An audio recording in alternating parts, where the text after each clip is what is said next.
In this video, I'm going to show you how to add a collaborator in Shopify. So to do that very fast, you can just go to the settings at the bottom left.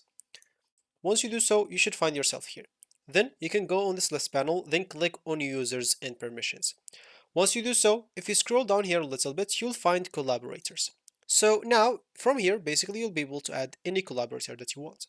As you can see, give external designers, developers, and marketers access to your Shopify admin.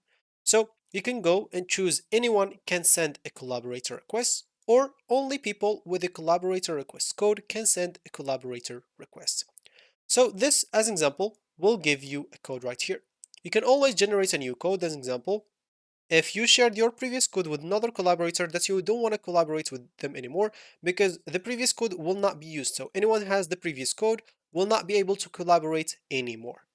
So let's say you do have this code, and now what you'll need to do is simply share this code to allow someone to send you a collaborator request. You'll still need to review and approve their requests. So how can someone send you the request?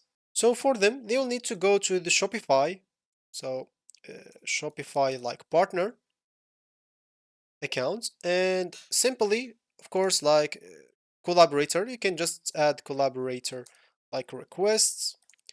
Of course, I typed wrong, doesn't matter. And you can click on the first link, requesting access to a client store. Just go to it as an example. So just wait until it's open. And here's an example on this page, they'll show you exactly how to do it, how to request the collaborator. So you can go to the partner dashboard, go to stores, click on add store, request access to the store. Then you'll have to, or they'll have to enter this code, and you will have, or you will receive a request. And if you accept or approve that request, they will be able to become a collaborator in your store. So that should be it able for me in this video, or by this, you'll be able to add them as collaborator. And that should be it for me in this video. Thank you for watching and goodbye.